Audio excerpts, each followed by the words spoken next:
Chennai Samartha Group of Institution, India's gold medal college. 25,000 students placed so far. ജിന്നപ്പഴും മണ്ടനാന്ന് പറഞ്ഞ പ്രേക്ഷകർ ഇപ്പൊ പുറത്തുണ്ട്.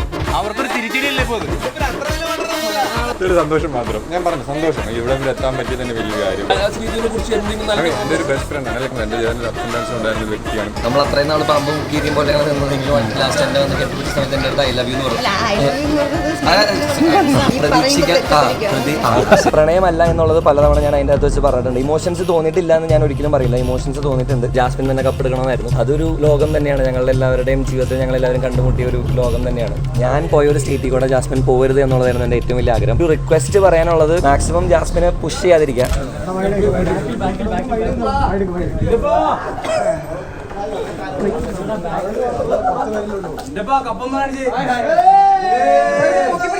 നമ്മുടെ വിജയ് വിജയിപ്പിച്ച പ്രേക്ഷകരോട്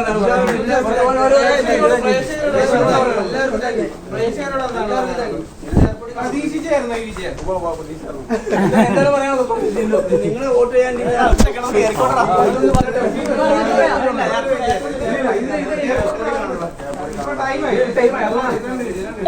എന്താണ് പറയാനുള്ളത് പ്രേക്ഷകരോട്? ഇത്തരം വോട്ടുകളിലൂടെ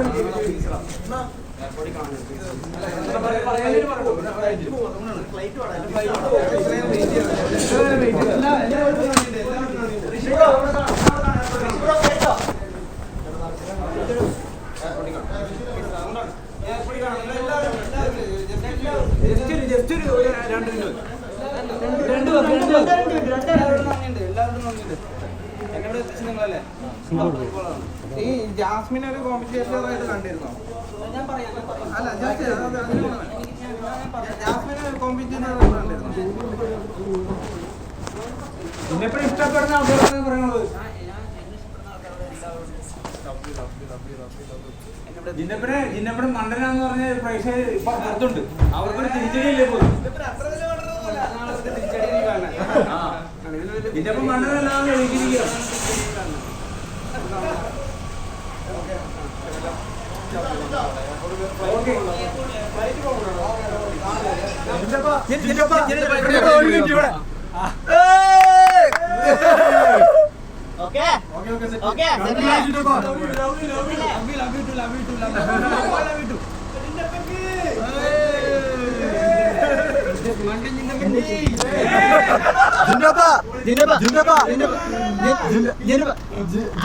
അഖിലേട്ടൻ സ്ഥാപിച്ചേട്ടൻ മണ്ണൻ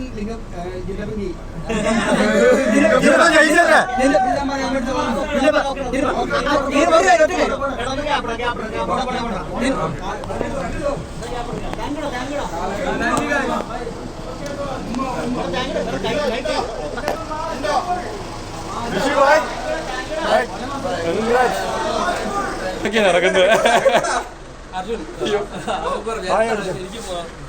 ഫീൽ ഉണ്ടാവില്ല. സെക്കൻഡ് അടിച്ചു നിൽക്കുകയാണ്. എന്താണ് ഒരു സന്തോഷം മാത്രം. ഞാൻ പറഞ്ഞു സന്തോഷം. ഇവിടെ എത്താൻ പറ്റിയത് തന്നെ വലിയൊരു കാര്യം. എനിക്ക് സെലക്ഷൻ കിട്ടിയത് തന്നെ വലിയ കാര്യം. എന്നെപ്പോലെ ഒരാൾക്ക് ലൈക്ക് ഞാൻ കുറേ ട്രൈ കിട്ടിയതാണ്. അപ്പം ഇത്ര എത്തി തന്നെ ഭയങ്കര ബോണസ് പോലെ തന്നെ പ്രൗഡ്.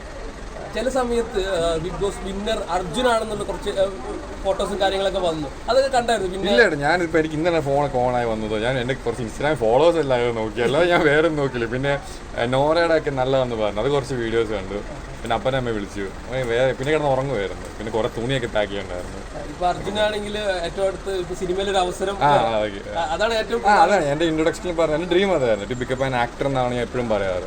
അതിനൊരു ഫേസ് ആയിരുന്നു ബിഗ് ബോസ് ഒന്ന് ടൈറ്റിൽ അടിക്കുക. ലൈക്ക് അങ്ങനെ ഞാൻ വിചാരിച്ചിട്ടുണ്ട്. ഇത്ര എത്തുമെന്ന് വിചാരിച്ചാൽ ഞാൻ എന്നാണ് പേഴ്സണാലിറ്റിയാണ്, ഞാൻ എന്താ വ്യക്തി എന്നാണ് ആർക്കും അറിയില്ല. കുറേ നേരം ഇൻസ്റ്റാഗ്രാമിൽ കയറി കാണിച്ചിരുന്ന ആരും കാണുന്നില്ല. വേറെ ഓഡിഷൻ പോയിട്ടൊന്നും കിട്ടിയില്ല.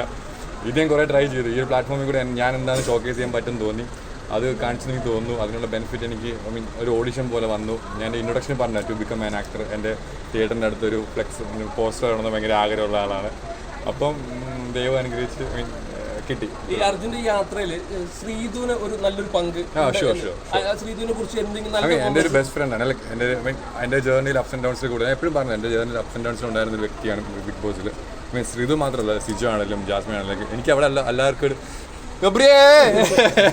എല്ലാവരോടും ഞാൻ ഒരു ബോണ്ട് ക്രിയേറ്റ് ചെയ്തിട്ടുണ്ട്. അപ്പോൾ ശ്രീധുവിലൊക്കെ സ്പെഷ്യൽ ഫ്രണ്ടാണ്, എൻ്റെ ബെസ്റ്റ് ഫ്രണ്ടാണ്. സോ അല്ല അർജുനും ശ്രീതുമായിട്ടുള്ള ചെറിയ ചെറിയ മുഹൂർത്തങ്ങളൊക്കെ പുറത്ത് ഞാൻ ആക്ച്വലി ഈ വൈൽഡ് കാർഡ്സ് വന്നപ്പോഴാണ് എനിക്ക് കുറേ കാര്യങ്ങൾ സ്കീ എന്നൊക്കെ എനിക്ക് സത്യം പറഞ്ഞാൽ എനിക്ക് മനസ്സിലാവണില്ലായിരുന്നു. അപ്പോൾ അവർ വന്നപ്പോഴാണ് അങ്ങനെ ഉണ്ടെന്ന് എനിക്ക് മനസ്സിലായത്. പിന്നെ ഇത്രയും വീഡിയോ ഞാൻ ഇന്ന് കുറേ വീഡിയോസ് കണ്ടു. എനിക്ക് ഭയങ്കര ഇഷ്ടപ്പെട്ടു, കാണാൻ നല്ല ഭംഗിയുണ്ട്. കുറേ വീഡിയോസ് കണ്ടു, രസമുണ്ട്. അല്ല ഇറങ്ങിയതിന് ശേഷം ശ്രീതുമായിട്ട് അങ്ങനത്തെ എന്തെങ്കിലും സംസാരിക്കുകയോ? അങ്ങ് സംസാരിച്ചു. എനിക്കിപ്പം റീൽസ് അയച്ചു തന്നായിരുന്നു, റീൽസ് കണ്ടു. കുറച്ച് എനിക്ക് കിട്ടിയില്ല. ഫോൺ ഹാങ് ആയിപ്പോയി, അങ്ങനെ കുറച്ച് കാര്യങ്ങൾ. രണ്ട് സൈഡിൽ നിൽക്കുന്ന സമയത്ത് മനസ്സിൽ എന്തായിരിക്കും ജിൻഡോ സമയത്ത്? എനിക്കങ്ങനെ ഇത്രയും ഞാൻ ടൈറ്റിലൊന്നും പ്രതീക്ഷിച്ച് വന്ന ഒരാളല്ല സത്യം പറഞ്ഞ. ടൈറ്റിൽ ഞാൻ എങ്ങനെയാണോ പുറത്ത് അതുപോലെ തന്നെ നിൽക്കുക. ഞാൻ ഗെയിം പ്ലാനോ ഞാൻ ഗെയിമറൊന്നും ഞാൻ പറഞ്ഞു, ഞാൻ വലിയ ഗെയിമറൊന്നുമല്ല. ഞാൻ എങ്ങനെയാണോ എൻ്റെ ഐഡിയൽ സംഭവം പോകുന്നുണ്ട്, ആ ഒരു രീതിയിൽ ഞാൻ പ്രെഡിക്റ്റ് ചെയ്യാറുണ്ടായിരുന്നു. എൻ്റെ രീതിയിൽ ഞാൻ കളിച്ചിട്ടുണ്ട്. അല്ല വലിയ ഗെയിമൊന്നും ഞാൻ തന്നെ പറയുന്നൊന്നുമില്ല. പിന്നെ എനിക്കൊരു ജിൻഡോ ചേട്ടൻ ഡിസേർവ്ഡ് ആണ്. പുള്ളിക്കാരൻ്റെ 1 വീക്ക് തൊട്ട് പുള്ളിക്കാരൻ മെനക്കെട്ട് ഇറക്കുന്നുണ്ട്. ആ ഒരു ഗട്ട്സ് എനിക്ക് കാണില്ല, എനിക്കറിയില്ല. എനിക്കുണ്ടോ വെച്ചാൽ എനിക്കല്ലായിരിക്കും. ആ ഒരു ഗട്ട്സ് ഉണ്ട്. ഇറങ്ങാനുള്ള സംഭവമുണ്ട്. എൻ്റെ ഒരു പേഴ്സണാലിറ്റി വേറെ. ഈ 25 പേർക്കും different personality, different skill set ഉണ്ട്. പക്ഷെ അതുകൊണ്ടാണ് അവർ നമ്മുടെ ക്രൂ അങ്ങനെ സെലക്ട് ചെയ്ത് വിട്ടേക്കുന്നത്. സോ ലക്ക് ഉണ്ട്, കുറേ കാര്യങ്ങളുണ്ട്, ഹാർഡ് വർക്ക് ഉണ്ട്. കുറേ ഫാക്ടേഴ്സ് വരുമ്പോഴാണ് ഒരു വിന്നർ. ജയവും തോൽവി ഏതൊരു ഗെയിമിനും ഭാഗമാണ്. അതുപോലെ തന്നെ ഇതും. ഈ സീസണിനെ എല്ലാവരും ഓർക്കുമ്പോൾ ഏറ്റവും എടുത്തു പറയുന്ന സംഭവം എന്താണെന്ന് വെച്ച് കഴിഞ്ഞാൽ ഈ നോറയെ ആക്ട് ചെയ്തതാണ്. ഞാനത് അന്നേരം എനിക്കറിയില്ലായിരുന്നു ഇങ്ങനെയൊക്കെ വരുമെന്ന്. അപ്പോൾ എല്ലാവരും പറയുന്നത്, പക്ഷേ ഞാൻ കണ്ടിട്ടൊന്നുമില്ലല്ലോ. അപ്പം വീക്കെൻഡ് എപ്പിസോഡ് ലാൽ സാർ ചെയ്തു. അപ്പോൾ എനിക്ക് കിട്ടുന്ന ഓരോ ഓപ്പർച്യൂണിറ്റി. ഇപ്പം ആക്ടിങ് ഞാൻ കുറേ ഓഡീഷനൊക്കെ പോകുന്നുണ്ട്. അപ്പോൾ എനിക്ക് ആക്ടിങ്, എനിക്ക് അങ്ങനത്തെ ടാസ്ക് ഒക്കെ എനിക്ക് ഭയങ്കര എൻജോയ് ചെയ്യും. കാരണം ഞാൻ എന്നെ തന്നെ എൻജോയ് ചെയ്യിക്കുന്നതാണ്. അപ്പോൾ ആ മൊമെൻറ്റിലൊരു സ്പിരിറ്റ് പോലെ കയറി എന്തെങ്കിലുമൊക്കെ ചെയ്ത് കാട്ടും. അതിപ്പം ഫണ്ണിയാണ്, എല്ലാവരും പറയും ചിരിക്കുന്നുണ്ടെന്നപ്പോൾ എനിക്ക് ഹാപ്പിനെസ്. എനിക്ക് എല്ലാവരും ചിരിപ്പിക്കാൻ ഭയങ്കര ഇഷ്ടമാണ്. ലൈക്ക് എൻ്റർടൈൻ ചെയ്യിക്കാൻ ഭയങ്കര ഇഷ്ടമാണ്. സോ അതിനെനിക്ക് എല്ലാവരെയും ചിരിപ്പിക്കാൻ പറ്റിയെങ്കിൽ സന്തോഷം. ആൻഡ് അർജുൻ, ഗബ്രിയോട് ഞാൻ ഒരു ചോദ്യം ചോദിച്ചായിരുന്നു. ഈ സീസണിൽ കോൺട്രവേഴ്സി ആൻഡ് ഓൾസോ സ്നേഹം കുറച്ച് കുറവാണ് കണ്ടസ്റ്റൻസിൻ്റെ ഇടയിൽ പറയുന്നത്. So is that real? No, എനിക്കറിയില്ല. എനിക്ക് Gabri, Jasmin, Sreethu, Sijo, Sai, we had a good friendship there. We had a good bond actually. എൻ്റെ ലൈഫിൽ ഇത്ര എൻജോയ് ചെയ്ത് ചെറിഷ് ചെയ്ത മൊമെൻറ്റ്സിനതിൽ ഞാൻ പൊട്ടിച്ചിരിച്ചു. ഇമോഷൻസ് കാണിച്ചു. എനിക്ക് ഭയങ്കര എൻജോയ് ചെയ്ത് കുറേ മൊമെൻറ്റ്സ് ഉണ്ടായിരുന്നു. എനിക്ക് കളിച്ച് ചിരിച്ച് എല്ലാവരും, ഞാൻ സിജു ആണെങ്കിലും ഞാൻ ശ്രീതു ആണെങ്കിലും സായി ആണെങ്കിലും ഓരോ ടാസ്ക് കിട്ടുകയാണെങ്കിലും ഞങ്ങളത് വഴക്ക് തർക്കങ്ങൾ ആർഗ്യുമെൻറ്റ് ഗെയിം പരമായി ഞങ്ങൾക്ക് പല രീതിയിൽ ആണെങ്കിൽ അത് കഴിഞ്ഞു. നിങ്ങൾ കണ്ടോ ഇല്ലെന്ന് എനിക്കറിയത്തില്ല. അത് കഴിഞ്ഞ് ഞങ്ങൾക്ക് കുറേ മൊമെൻറ്റ്സ് ഉണ്ട്. ബിഗ് ബോസിലെ ക്രൂ ഒരു മെയിൻ ആളെന്നോട് പറഞ്ഞ കാര്യം ഇത് എൻജോയ് ചെയ്യണമെന്ന്. ഈ ഒരു 3 മാസം അത് ഞാൻ പക്കായിട്ട് ചെയ്തെന്ന് അവർ തന്നെ പറയുന്നുണ്ട്. ഞാൻ കുറേ ചിരിച്ച് കുറേ ഒരു ബെസ്റ്റ് മൊമെൻറ്റ്സ് ഓഫ് ലൈഫ് എനിക്ക് സ്ട്രൈറ്റ് അവേ പറയാം. So what is the future plans? ഇത് കഴിഞ്ഞിട്ട് ഇപ്പോൾ സിനിമ എന്ത് ചൂടുന്ന ഫ്യൂച്ചർ പ്ലാൻസ് എന്താണ് നാട്ടെ? സി ഓഫ് കോഴ്സ് എനിക്ക് ഫ്യൂച്ചർ പ്ലാൻസ് എന്താ വെച്ചാൽ എൻ്റെ ഒരു ഫ്യൂച്ചർ പ്ലാൻ ബിഗ് ബോസ് എൻ്റെ ഒരു ഭയങ്കര ഡ്രീമായിരുന്നു. ഞാനൊരു എന്താ പറയുക ഒരു ചലഞ്ച് വെച്ച് വയ്ക്കുന്ന പേഴ്സണാണ്. എനിക്ക് ഇന്ന പ്രായത്തിൽ ഞാൻ 10ാം വയസ്സ് മിസ്റ്റർ കോട്ടയായിട്ട് ബോഡി ബിൽഡിംഗ് ചെയ്തിട്ടുണ്ട്, ഒരു ജൂഡോ സ്റ്റേറ്റ് പ്ലെയർ ചെയ്തിട്ടുണ്ട്. എൻ്റെ ഒരു ഇതുണ്ടായിരുന്നു. അതെല്ലാം ചെയ്ത് ബിഗ് ബോസ് എനിക്കൊരു കുറേ വർഷമായിട്ടുള്ളൊരു മൈൽ സ്റ്റോൺ ആയിരുന്നു. അത് കയറുക, അതിൽ ബെസ്റ്റായിട്ട് പെർഫോം ചെയ്യും, എൻ്റെ ഒരു ബെസ്റ്റ് കൊടുക്കുക എന്നുള്ള ആഗ്രഹം ഉണ്ടായിരുന്നു. അത് കഴിഞ്ഞു. അത് ഞാൻ ആ ഫേസിങ് കംപ്ലീറ്റ് ചെയ്തു, സക്സസ്ഫുള്ളി ഇറങ്ങി ഞാൻ വിചാരിക്കുന്നു. ദെൻ വാട്ട്സ് നെക്സ്റ്റ് എന്നുള്ള ചോദ്യം എനിക്കുണ്ടായിരുന്നു അതിനകത്ത് വെച്ചിട്ട്. ആക്ടിങ്, ഓഫ് കോഴ്സ് എനിക്ക് ആക്ടർ ആവുന്നുണ്ട്. പിന്നെ ആക്ടിങ്ങിൽ തന്നെ ഒരു ഹീറോ അങ്ങനൊന്നുമല്ല. ഏതൊരു കിട്ടിയാലായിട്ട് ബെസ്റ്റ് ആക്കുക. ആക്ടിങ് മാത്രമല്ല, to become better human being. അതിപ്പം ഏത് രീതിയിലാണെങ്കിലും. ഇപ്പം ലാൽ സാർ എപ്പോഴും ഒരു ക്ലെൻസിങ് നടക്കുന്നൊരു പ്ലേസ് ആണ് ബിഗ് ബോസ്. ഓഫ് കോഴ്സ് അത് എനിക്കും നടന്നിട്ടുണ്ട്. സോ മുമ്പോട്ട് കാണാം. ആദ്യം ചോക്ലേറ്റ് ബോയ് ആയിരുന്നു. ഇപ്പോൾ നമ്മൾ ഈ ഒരു വലിയൊരു പ്ലാറ്റ്ഫോമിൻ്റെ റണ്ണറപ്പാണ്. Congrats. Thank you so much bro. Thank you so much. Very thank you. അല്ല, ഞാൻ ഞെട്ടി ഒന്നാമത് എന്തെങ്കിലും പോയി. ഞാൻ അവിടെ മറ്റേ എവിക്ഷൻ നിൽക്കുന്ന സമയത്ത് അൻസിബൻ്റെ അടുത്ത് വന്നിട്ട് നമ്മൾ അത്രയും നാൾ പാമ്പും കീരിയും പോലെയാണ് നിന്നതെങ്കിലും മറ്റേ ലാസ്റ്റ് എൻ്റെ വന്ന് കെട്ടിപ്പിടിച്ച സമയത്ത് എൻ്റെ അടുത്ത് ഐ ലവ് യു എന്ന് പറഞ്ഞു. പക്ഷെ അത് ആക്ച്വലി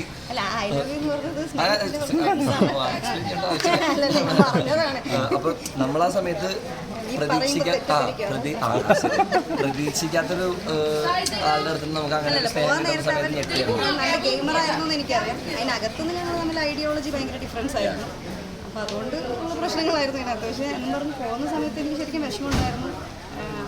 അതുകൊണ്ട് തന്നെയാണ് ഞാൻ പോകാൻ നേരത്ത് അങ്ങനെ വിഷമം വെറുപ്പം വെച്ച് പോയതെന്ന് വിചാരിച്ചിട്ടുണ്ട്. ഞാൻ കണ്ടിട്ടത് എനിക്കിഷ്ടമാണെന്ന് പറഞ്ഞത്. അൻസിബ, ഋഷി ആൻഡ് അൻസിബയുടെ കോംബോ ഭയങ്കര ഇഷ്ടപ്പെട്ടിരുന്നു. അപ്പോൾ അതിനെക്കുറിച്ച് എന്താ പറയാനുള്ളത്? ഋഷി ഈസ് എ ടോപ്പ് 5 ഞാൻ കാണുന്നത് ആണോ? അപ്പോൾ എന്തായാലും കപ്പടിക്കും. ചോദിക്കുന്ന എല്ലാവർക്കും അറിയാവുന്ന കാര്യമല്ലേ, ചോദിക്കുന്ന ആൾക്കാർക്കും അറിയാം, കണ്ട ആൾക്കാർക്കും അറിയാം, എല്ലാവർക്കും ഇത്തവണത്തെ ബിഗ് ബോസ് എന്തൊക്കെ കാര്യങ്ങളാണ് ഇത്തവണത്തെ ഞാൻ ഈ ബിഗ് ബോസിനകത്താണ് ഫുള്ള്, ഞാൻ ബാക്കിയുള്ള ബിഗ് ബോസ് ക്ലിപ്സ് മാത്രമേ കണ്ടിട്ടുള്ളൂ, എനിക്കറിയില്ല. ഒരു ബിഗ് ബോസ് കയറി കഴിഞ്ഞതിന് ശേഷം മനസ്സിലാക്കേണ്ട മാറ്റങ്ങൾ എന്തൊക്കെയാണെന്ന് വിചാരിച്ചു? അഞ്ജു ജോർജ് ആയിട്ടായിരുന്നു എല്ലാവർക്കും തന്നെ അറിയാവുന്നത്. ഇപ്പം അൻസിബ ഹസൻ എന്ന് പറഞ്ഞിട്ടുള്ള ആൾക്കാർക്ക് അറിയാം. അൻസിബ എന്ന് പറഞ്ഞ വ്യക്തിയെ ഒരുപാട് ഫാമിലി ഓഡിയൻസ് ഇഷ്ടപ്പെടുന്നു. ഒരുപാട് വീട്ടമ്മമാരും അല്ലെങ്കിൽ കുടുംബത്തിനോട് ഭയങ്കര സ്നേഹം പുലർത്തുന്ന യൂത്തുമാണ് ഇഷ്ടപ്പെട്ടത്. അതിലൊരുപാട് സന്തോഷം. ഇതിപ്പം കപ്പെടുക്കുന്ന ആക്ച്വലി ഒരുപാട് സന്തോഷമുണ്ട്, ഒരുപാട് എന്താ പറയുക, കുറച്ചൊക്കെ സങ്കടങ്ങളുണ്ട്. കാരണം നമ്മൾ ഇവിടെ വന്ന ദിവസങ്ങളിൽ 100 ദിവസം ഇവിടെ നിൽക്കാൻ പറ്റുമെന്നുള്ള പ്രതീക്ഷയിൽ തന്നെയാണ് വരുന്നത്, അല്ലെങ്കിൽ 100 ദിവസം നിൽക്കണം എന്നുള്ള ആഗ്രഹം കൊണ്ട് തന്നെയാണ് വരുന്നത്. 55 ദിവസം പോണ സമയത്ത് ഞാൻ ആക്ച്വലി ഹാപ്പി ആയിരുന്നു, എനിക്ക് വീട്ടിൽ പോകണമെന്ന് ആഗ്രഹം ഉണ്ടായിരുന്നു, ഞാൻ ഹാപ്പി ആയിരുന്നു. പക്ഷേ അന്ന് നമുക്കൊരു ഉറപ്പുണ്ട് 3 ദിവസം ഇനിയും വന്ന് നിൽക്കാൻ പറ്റും, പിന്നെ ഇവരൊക്കെ വീണ്ടും ഇവരുടെ കൂടെ ആ വീടിൻ്റെ അകത്ത് ടൈം സ്പെൻഡ് ചെയ്യാൻ പറ്റുന്നത്. ആക്ച്വലി അതൊരു ലോകം തന്നെയാണ്, ഞങ്ങളുടെ എല്ലാവരുടെയും ജീവിതത്തിൽ ഞങ്ങളെല്ലാവരും കണ്ടുമുട്ടിയ ഒരു ലോകം തന്നെയാണ്, പുറം ലോകമായിട്ട് ഒരു ബന്ധമില്ലാത്തൊരു ലോകമാണ്. ആ ലോകം ഇന്നലത്തോടെ അവസാനിച്ചു എന്ന് പറയുന്ന സമയത്ത് ആക്ച്വലി നമുക്ക് വിഷമമുണ്ട്. ആ വീടാണെങ്കിലും നമ്മൾ ശരിക്കും ഭയങ്കര സ്വന്തമായിട്ട് കണ്ടിരുന്ന ഒരു സ്ഥലമാണ്. ആ സ്ഥലത്തിൽ ഇനി ഒന്നുമില്ലാതെ സെറ്റ് പൊളിച്ച് ഇപ്പോൾ തുടങ്ങിയിട്ടുണ്ടാവും. അപ്പോൾ അങ്ങനെ പറയുന്ന സമയത്ത് ആക്ച്വലി സങ്കടമുണ്ട്. എന്നാൽ ഈ ഒരു ഓപ്പർച്യൂണിറ്റി കിട്ടിയതിൽ, ഇത്രയും വലിയൊരു പ്ലാറ്റ്ഫോമിൻ്റെ ഭാഗമാകാൻ പറ്റിയതിൽ, ഒരുപാട് നല്ല സൗഹൃദങ്ങളും ഒരുപാട് നല്ല വ്യക്തികളെയും പരിചയപ്പെടാൻ പറ്റിയതിൽ, ഒരുപാട് മെമ്മറീസ് ഉണ്ടാക്കാൻ പറ്റിയതിൽ, ലാലേട്ടൻ്റെ കൂടെ നിൽക്കാൻ പറ്റിയതിലൊക്കെ ഒരുപാട് സന്തോഷമുണ്ട്. അറ്റ് ദ സെയിം ടൈം ഈ ഗബ്രിയുടെ മനസ്സിലുള്ള ആൾ തന്നെയാണോ ഒന്നാം സ്ഥാനം നേടിയത്? എൻ്റെ മനസ്സിൽ ഞാൻ എപ്പോഴും പറയാറുണ്ടായിരുന്നു, എനിക്ക് ആഗ്രഹം ജാസ്മിൻ തന്നെ കപ്പെടുക്കണമെന്നായിരുന്നു. പക്ഷേ അറ്റ് ദ സെയിം ടൈം ഞാൻ പറയാറുണ്ടായിരുന്നു, വോട്ടിംഗ് സ്റ്റേറ്റസ് വെച്ച് നോക്കുന്ന സമയത്ത് പുറത്ത് സപ്പോർട്ട് വെച്ച് നോക്കുമ്പോഴും ജിൻഡോ ചേട്ടനാണ് കപ്പെടുക്കാൻ സാധ്യത കൂടുതലെന്ന് ഞാൻ പറഞ്ഞിരുന്നു. ഇല്ല, ഒരിക്കലും ഇല്ല. അത് പ്രേക്ഷകർക്ക് എങ്ങനെയാണ് തെറ്റും? നമ്മൾ കാണുന്നതിനെ ബേസ് ചെയ്തിട്ടാണ് നമ്മൾ വോട്ട് ചെയ്യുന്നത്. അത് എന്താ പറയുക, ഓരോരുത്തരുടെ പേഴ്സണൽ ഒപ്പീനിയനാണ്. അത് അങ്ങനെ ചോദിച്ചിട്ടുണ്ടെങ്കിൽ എല്ലാവരും കളിക്കുന്നവർ ഒരുപാട് പേര് പുറത്ത് പോയിട്ടുണ്ട്.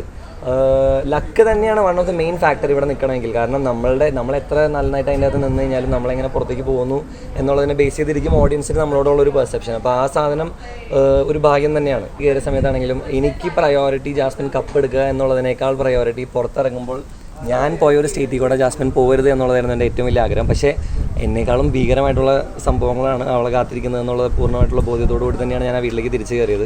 അവിടെ നിൽക്കുമ്പോഴും എൻ്റെ ആകെ ഉണ്ടായിരുന്ന ഒരേ ഒരു ഇൻറ്റൻഷൻ, എൻ്റെ ആകെ ഉണ്ടായിരുന്ന ഒരു ആഗ്രഹം, I just wanted to make a strong. കാരണം മനക്കരുത്തില്ലാതെ അതിൻ്റെ അകത്തുനിന്ന് ഈ ഒരു അവസ്ഥയിൽ പുറത്തിറങ്ങി കഴിഞ്ഞിട്ടുണ്ടെങ്കിൽ അത് എത്രത്തോളം സർവൈവ് ചെയ്യാൻ പറ്റും എന്നുള്ളത് എനിക്കറിയില്ല. കാരണം ആ വീടിൻ്റെ അകത്ത് അവളുടെ അത്രയും അനുഭവിക്കേണ്ടി വന്നിട്ടുള്ള ഒരാളല്ല ഞാൻ. എന്നാലും കുറച്ചൊക്കെ അനുഭവിച്ചിറങ്ങി കഴിയുമ്പോൾ ആ ഒരു എൻവയൺമെൻറ്റിൽ അത്രയും സ്ട്രഗിൾ ചെയ്ത് സഫർ ചെയ്ത് പുറത്തേക്ക് വരുമ്പോൾ അതിനേക്കാളും ഭീകരമായിട്ടുള്ള എൻവയൺമെൻറ്റിലേക്ക് വരുമ്പോൾ ഒബ്വിയസ്ലി മനുഷ്യനല്ലേ, തളർന്നു പോകും. ജാസ്മിനോട് പറഞ്ഞിരുന്നോ ഇത്തരത്തിലുള്ളൊരു എക്കോസിസ്റ്റത്തിലേക്കാണ് ജാസ്മിൻ ഇനി പോകാൻ പോകുന്നത്? ഞാൻ ജാസ്മിൻ്റെ അടുത്ത് കറക്റ്റായിട്ട് പറഞ്ഞിട്ടുള്ളത് സ്ട്രോങ് ആയിട്ടിരിക്കണം, എല്ലാത്തിനെയും നേരിടുന്നത് എങ്ങനെയാണ്, ഞാൻ എന്താണ് ചെയ്തത് എന്നുള്ളൊരു ഐഡിയയാണ് ഞാൻ കൊടുത്തത്. കാരണം എത്ര സന്തോഷം വന്നാലും, എത്ര പുകഴ്ത്തി പറയാൻ ആൾക്കാരുണ്ടെങ്കിലും ഗ്രൗണ്ടഡ് ആയിട്ട് നിൽക്കണം. എത്ര ആൾക്കാർ അടിച്ച് താഴ്ത്തിട്ടാലും, എത്ര തളർത്തി കളയാൻ ആൾക്കാരുണ്ടെങ്കിലും സ്ട്രോങ് ആയിട്ട് നിൽക്കണമെന്ന് മാത്രമേ ഞാൻ പറഞ്ഞിട്ടുള്ളൂ. അത് ആക്ച്വലി എനിക്ക് തോന്നുന്നു അവൾ എടുത്തിട്ടുണ്ട്. അതുകൊണ്ടാണ് പുറത്തിറങ്ങിയതിന് ശേഷം ഇപ്പോഴും ഇത്രയും കാര്യങ്ങൾ അറിഞ്ഞിട്ടും ചിരിച്ചുകൊണ്ട് ഇപ്പോഴും നിൽക്കാൻ പറ്റുന്നത്. പിന്നെ ഒരു കാര്യമുണ്ട്, ഇത്തവണത്തെ ബിഗ് ബോസ് സീസണിൽ കണ്ടസ്റ്റൻസിൻ്റെ ഇടയിൽ അത്ര സ്നേഹമില്ല, ബോണ്ടിങ് ഇല്ല, അങ്ങനെയൊക്കെയാണ് കുറേ പേര് പറയുന്നത്. Public are talking. ഒരിക്കലും ഇല്ല. കാരണം എനിക്ക് തോന്നിയിട്ടുള്ള കാര്യം, ബോണ്ടിങ്, സ്നേഹം എന്ന് പറയുന്നത് എല്ലാം എന്താ പറയുക, അവരെ ഒരു മനസ്സിൽ തോന്നുന്ന ഒരു ഫീലിംഗ് ആണ്. നമ്മൾ തുടക്കം മുതൽ നിൽക്കുന്ന സമയത്ത് ഞാൻ പലപ്പോഴും ആലോചിച്ചിട്ടുണ്ട്, ഓ മൈ ഗോഡ്, ഇത് എത്രത്തോളം ഇവരോട് നമുക്ക് നിൽക്കാൻ പറ്റും, സംസാരിക്കാൻ പറ്റും, ഇനി ഇത് കഴിഞ്ഞാൽ ഇറങ്ങാൻ താല്പര്യം ഉണ്ടോ എന്നൊക്കെ ആലോചിച്ചിട്ടുണ്ട്. പക്ഷേ ലാസ്റ്റ് ആ വീഡിയോ കാണുന്ന ദിവസം ഞങ്ങൾ എല്ലാവരും കൂടി ഇത്രയും മെമ്മറീസ് എല്ലാം കാണുന്ന സമയത്ത് എനിക്ക് തന്നെ എൻ്റെ ഉള്ളിൽ തോന്നിയിരുന്നു. കാരണം എത്ര അടി ഉണ്ടാക്കിയിട്ടുണ്ടെങ്കിൽ ഇതൊക്കെ വെറുതെ സില്ലി കാര്യങ്ങളാണ്. ഇതിനേക്കാൾ എത്രയോ വലിയ വലിയ കാര്യങ്ങൾ നമ്മൾ ജീവിതത്തിൽ പുറത്ത് അനുഭവിക്കുന്നു. അത് വെച്ച് നോക്കുന്ന സമയത്ത് നമ്മൾ ഇത്രയും പേര് വന്ന് ഒരുമിച്ച് കൂടി ഒരു വീട്ടിൽ ഇത്രയും നാൾ സർവൈവ് ചെയ്ത് താമസിച്ചിട്ടുണ്ടെങ്കിൽ തന്നെ അതൊരു വലിയ കാര്യമാണ്. അവരെല്ലാവരും ജീവിതത്തിൽ ഉണ്ടാവട്ടെ, കൂടെ ഉണ്ടാവട്ടെ എന്ന് തന്നെയാണ് ആഗ്രഹം. പിന്നെ എനിക്ക് ഒരു റിക്വസ്റ്റ് പറയാനുള്ളത്, ഇത് കാണുന്ന പ്രേക്ഷകരോടും ഓൺലൈൻ മീഡിയനോടും എല്ലാവരോടും ഉള്ളൊരു റിക്വസ്റ്റാണ്, മാക്സിമം ജാസ്മിനെ പുഷ് ചെയ്യാതിരിക്കുക. കാരണം നിങ്ങൾക്ക് എല്ലാവർക്കും അറിയാവുന്നതാണ് അതിൻ്റെ അകത്ത് നിൽക്കുന്ന മെൻ്റൽ സ്റ്റേറ്റ് എന്താണ്. അതിപ്പോൾ ടോപ്പ് 5 ഇപ്പോൾ ഋഷിനോടാണെങ്കിലും അഭിഷേകിനോടാണെങ്കിലും ജിൻഡോച്ചനോട് അർജുനോട് ആരോട് ചോദിച്ചു കഴിഞ്ഞാലും അവരതിൻ്റെ അകത്ത് 100 ദിവസം നിൽക്കുമ്പോൾ, പ്രത്യേകിച്ച് ഈ സീസണിൽ അവർ അനുഭവിച്ചിട്ടുള്ള ഒരു പ്രഷർ മനസ്സിലാവും. ജാസ്മിന് മാത്രമല്ല, ആരെയും മാക്സിമം ഒന്ന് അവരോട് ഇത്തിരി സ്നേഹത്തോടെയും പരിഗണനയോടെയും കൺസിഡറേഷനോടും സംസാരിക്കുക. കാരണം ആ പ്രഷറിൽ ഇപ്പോൾ ഇറങ്ങി നിൽക്കുന്ന സമയത്ത് നമ്മൾ അവരെ ഇനിയും പുഷ് ചെയ്ത് കഴിഞ്ഞിട്ടുണ്ടെങ്കിൽ ഗെയിം കഴിഞ്ഞു, ഷോ കഴിഞ്ഞു, ആക്ച്വലി ബേസിക്കലി 100 ദിവസം കഴിഞ്ഞു. ഇനിയും പുഷ് ചെയ്ത് കഴിഞ്ഞിട്ടുണ്ടെങ്കിൽ ചിലപ്പോൾ അവരുടെ മെൻ്റൽ സ്റ്റെബിലിറ്റീനെ അത് ബാധിക്കും. എല്ലാവരും മെൻ്റൽ ഹെൽത്ത് നമ്മൾ കുറച്ചൊക്കെ കൺസിഡർ ചെയ്യണം, അവരെ നമ്മൾ സ്നേഹത്തോടെ കാണണം. കാരണം നമ്മളെല്ലാവരും പരസ്പരം അങ്ങോട്ടും ഇങ്ങോട്ടൊക്കെ എന്താ പറയുക കോംപ്ലിമെൻറ്റ് ചെയ്ത് ജീവിക്കുന്ന ആളുകളാണ്. അപ്പോൾ ആ കാര്യത്തിൽ വെച്ച് നോക്കുന്ന സമയത്ത് please go easy on her and everybody else. ഈ ഗെയിം കഴിഞ്ഞല്ലോ, ഈ ലവ് ട്രാക്കൊക്കെ ബേസിക്കലി ഗെയിമിന്റെ ഭാഗം തന്നെയായിരുന്നു ജാസ്മിനായിട്ടുള്ളത്. ലവ് ട്രാക്ക് ആണെന്ന് ഞാൻ ഒരിക്കലും ഗെയിമിൻ്റെ അകത്ത് എൻ്റെ വായ കൊണ്ട് ഞാൻ ലവ് ട്രാക്ക് ആണെന്ന് അതൊരു ട്രാക്ക് ആണെന്ന് പോലും ഞാൻ പറഞ്ഞിട്ടില്ല. പ്രേക്ഷകർക്ക് കാണുമ്പോൾ അവർ തോന്നുന്ന കാര്യം പറയുന്നു, നമ്മൾ അത് തന്നെയാണ് ചെയ്തതെന്ന് നമുക്ക് ഉറപ്പ് അവർക്ക് കൊടുക്കേണ്ട ആവശ്യമില്ലല്ലോ. അതായത് ഞാൻ എന്താ ചെയ്തതെന്നുള്ളത് എനിക്കും അവളെന്താ ചെയ്തതെന്നുള്ളത് ഇതിൻ്റെ അകത്തുള്ള ഓരോരുത്തരും എന്താ ചെയ്തിട്ടുള്ളതെന്ന് അവർക്കാണ് അറിയുള്ളൂ. പുറത്തുള്ള ആളുകൾക്ക് അത് കണ്ടുള്ള ശീലം, അല്ലെങ്കിൽ ഈ പറയുന്ന 24 മണിക്കൂറിന് ഒരു മണിക്കൂറിൽ അല്ലെങ്കിൽ ലൈവ് കണ്ടിട്ടുള്ളവർക്കുള്ള ഇത് മാത്രമേ ഉള്ളൂ. അത് ഡിഫറെൻറ്റ് പെർസ്പെക്റ്റീവ്സ് ആണ്, അതിൽ വ്യത്യാസം വരും. അത് ഇപ്പോൾ പറയാറായിട്ടില്ല. ഈ ചോദ്യം തന്നെ എൻ്റെ അടുത്ത് വീണ്ടും വീണ്ടും ചോദിച്ചിട്ട് ഒരു കാര്യമില്ല. കാരണം പ്രണയമല്ല എന്നുള്ളത് പലതവണ ഞാൻ അതിൻ്റെ അകത്ത് വെച്ച് പറഞ്ഞിട്ടുണ്ട്. ഇമോഷൻസ് തോന്നിയിട്ടില്ല എന്ന് ഞാൻ ഒരിക്കലും പറയില്ല, ഇമോഷൻസ് തോന്നിയിട്ടുണ്ട്. പക്ഷേ പ്രാക്ടിക്കലായിട്ടുള്ള ഒരുപാട് കാരണങ്ങളും എല്ലാ കാരണങ്ങളും ഇതിലേക്ക് പോകണ്ട നമുക്ക്. അതൊരു കോൺട്രവേഴ്ഷ്യൽ ടോപ്പിക്കാണ്. നിങ്ങൾക്ക് അത് ചിലപ്പോൾ ഗുണം ചെയ്യും, എനിക്കത് ഗുണത്തെക്കാളേറെ എൻ്റെ ജീവിതത്തിന് അത് ബാധിക്കുക ചെയ്തത്. ഞാൻ ഇനി ഇതിൻ്റെ പേരിൽ ഇനി നാളെ ഇൻ്റർവ്യൂ ഇറങ്ങി കഴിയുമ്പോൾ അതിൻ്റെ പേരിൽ ഞാൻ കുറേ തെറിയേക്കാനും കുറേ ബുദ്ധിമുട്ടുകൾ അനുഭവിക്കേണ്ടി വരും. അപ്പോൾ നമുക്ക് ആ ചോദ്യങ്ങളിൽ നിന്ന് maximum let's just stay away from those questions. അപ്പോൾ അഖിൽ മാരാറിൻ്റെ പുറത്ത് വന്നിട്ട് കോൺട്രവേഴ്സി കേട്ടായിരുന്നു. എന്താണ്? അല്ല മറ്റേ പ്രസ് മീറ്റ് ആണോ? So what do you have to say about that as a contestant? ഞാൻ ആക്ച്വലി പബ്ലിക്കലി ഇതിലൊന്നും ഇൻവോൾവ് ആയിട്ടില്ല. എനിക്ക് ഇൻവോൾവ് ആവാൻ താല്പര്യമില്ല. കാരണം എന്നെ സംബന്ധിച്ച് ബിഗ് ബോസ് അല്ല എൻ്റെ ജീവിതം. Bigg Boss is just a part of my life. എൻ്റെ ജീവിതത്തിലൊരു ചാപ്റ്റർ മാത്രമാണ് ബിഗ് ബോസ്. ആ അധ്യായം ഇവിടെ അവസാനിക്കുകയാണ്. ഇനി അങ്ങോട്ട് ഇതിൽ നിന്ന് കിട്ടിയിട്ടുള്ള നല്ല ബന്ധങ്ങൾ നിലനിർത്തിക്കൊണ്ട് എനിക്ക് എൻ്റെ അടുത്ത കാര്യങ്ങളിലേക്ക് കിടക്കണം. സിനിമ തന്നെയാണ് എൻ്റെ സുപ്രീമായിട്ടുള്ള എൻ്റെ പ്രൈമറി ആയിട്ടുള്ള കേന്ദ്രം. അപ്പോൾ അതിലേക്ക് തിരിച്ചു പോകണം. എൻ്റെ ഇനി അടുത്ത വർക്ക് ഓൺ ചെയ്യാനായിട്ടുള്ള പരിപാടികളിലാണ് ഞാൻ, സ്ക്രിപ്റ്റുകൾ കേട്ട് അങ്ങനെയുള്ള പരിപാടികൾ. പിന്നെ എനിക്ക് ബിഗ് ബോസിനെ കുറിച്ചുള്ള കോൺട്രവേഴ്സികൾ ഇനിയും ഇതിൽ നിന്ന് വീണ്ടും നമ്മുടെ മെൻ്റൽ ഹെൽത്തിനെ അഫക്റ്റ് ചെയ്ത് വീണ്ടും കുറേ സൈബർ ബുള്ളിങ് അല്ലെങ്കിൽ കുറേ ഫൈറ്റിലേക്ക് പോകേണ്ട ഒരു ആവശ്യമില്ല. ബിഗ് ബോസ് അവസാനിച്ചു. ബിഗ് ബോസ് നടക്കേണ്ടത് പുറത്തല്ല, നടക്കേണ്ടത് ആ വീടിൻ്റെ അകത്താണ്. It's just A game show at the end of the day.